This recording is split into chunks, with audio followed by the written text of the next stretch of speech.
Good evening, students and parents. Hope you're doing well. For mathematics, we're looking into fractions. Now, we're going to be looking at unit fractions first, which are a set of fractions that have a common pattern to them. And we're just going to establish that everyone knows unit fractions for fourth grade to begin with. So we're going to look at fractions. Many of you have seen these fraction circles before. We're going to approach it a little bit differently than what you may have had in the past. This is a whole 1, so this is 1. We're going to put the whole number on the outside. So this is 1. This is also 1 over here, except it has a line that goes all the way through it. So it's two pieces of one whole. So you recognize this one right off the bat. And how we're going to fill in these fraction circles are, we're going to put what's called a unit fraction.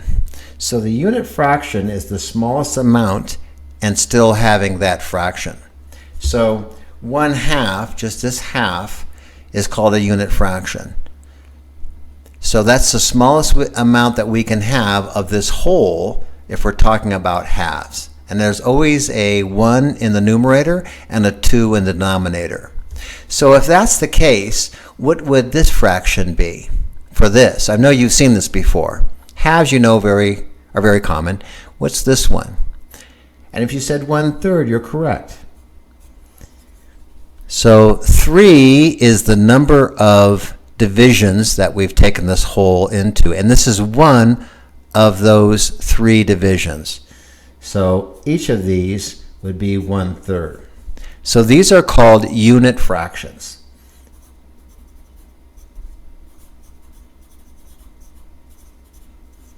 And unit fractions has a 1 on the top, and any number on the bottom, I'm going to use that unknown as a. So a can equal any any whole number.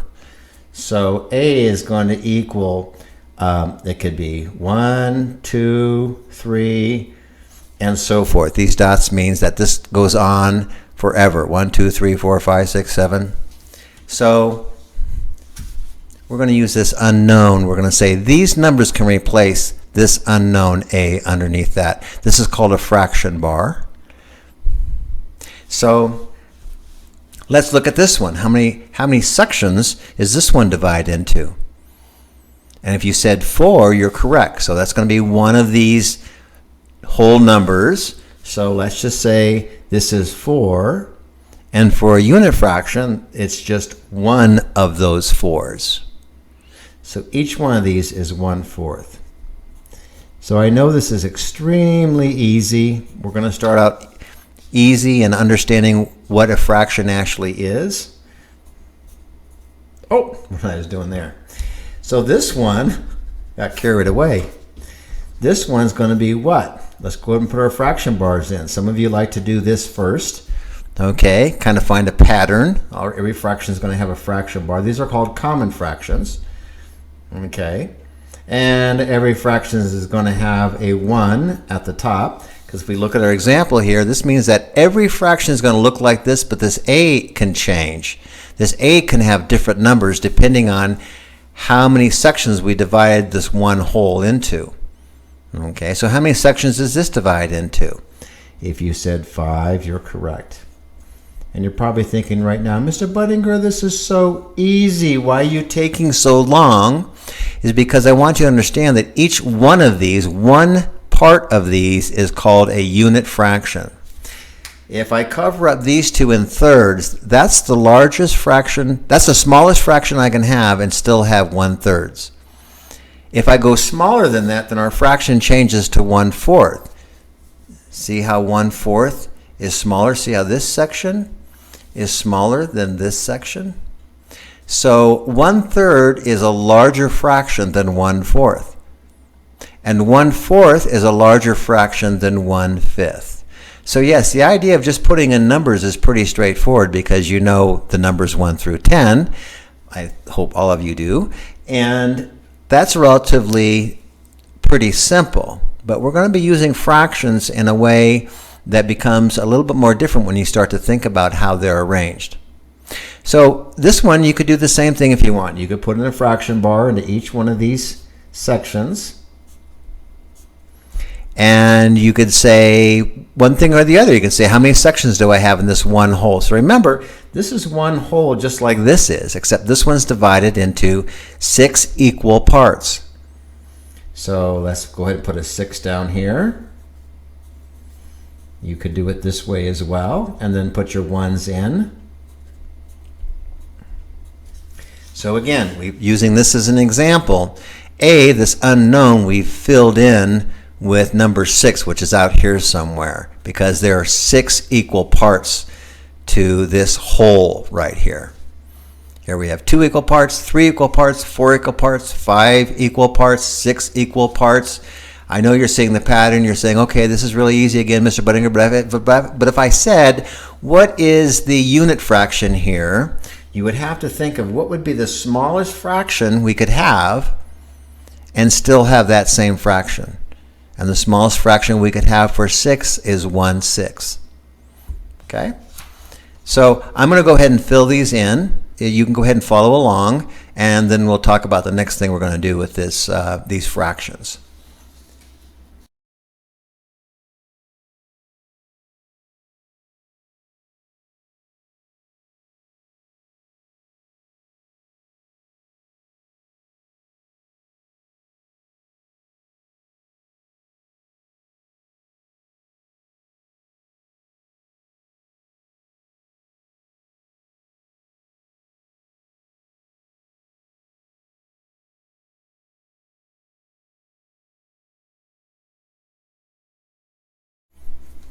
Okay, now that we're done with that, I want you to look at these fractions and notice something that's a little unusual about fractions.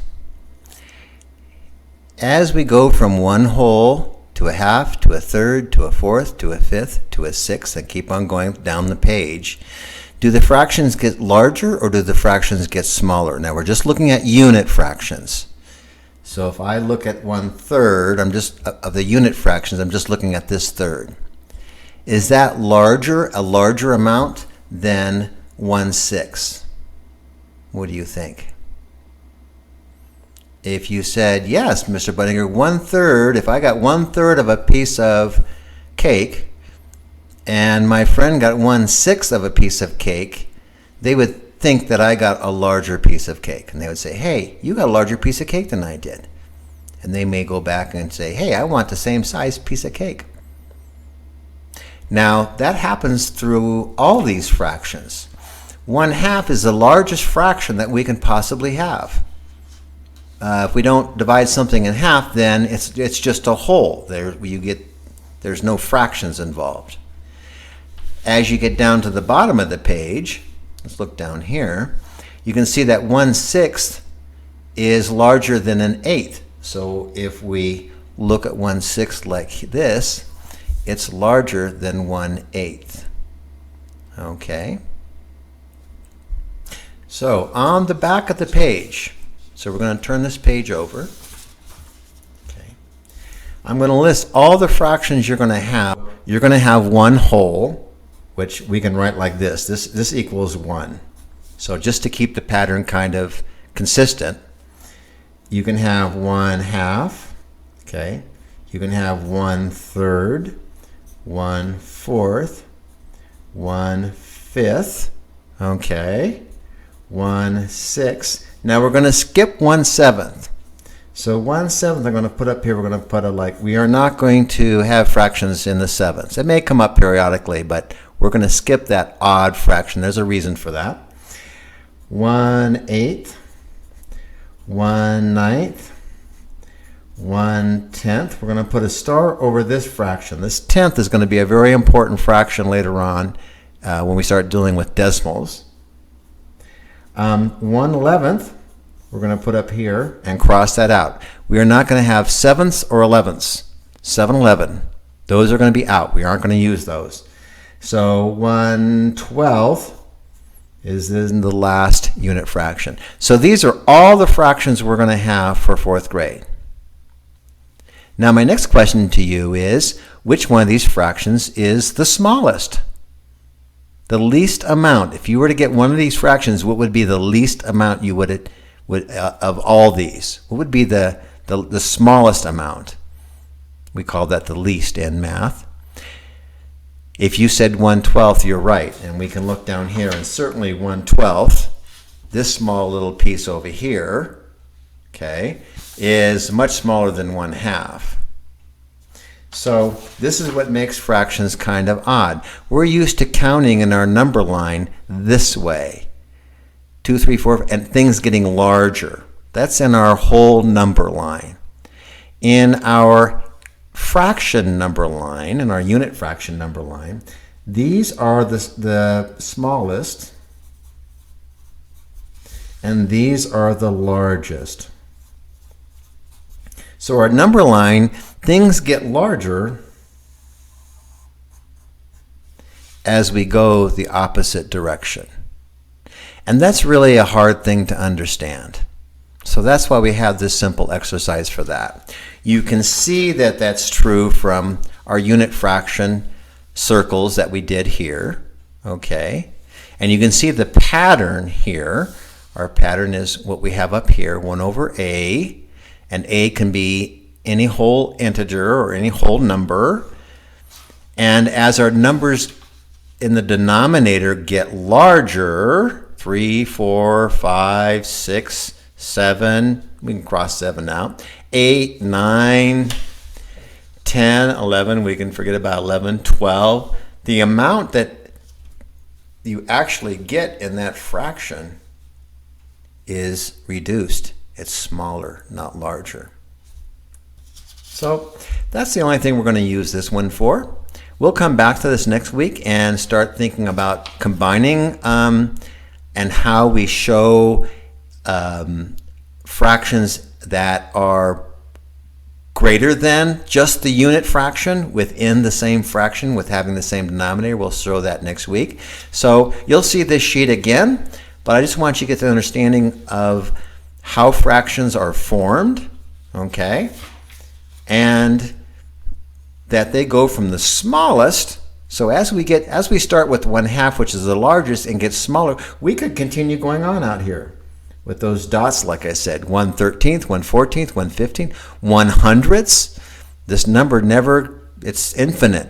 It can continue going. The 1 for the unit fractions always stay the same, and we'll look at that next week about changing that a little bit. But for now, I hope you understand that fractions get smaller as the denominator down here get what looks like larger, but it's not. It's dividing this whole into smaller equal parts.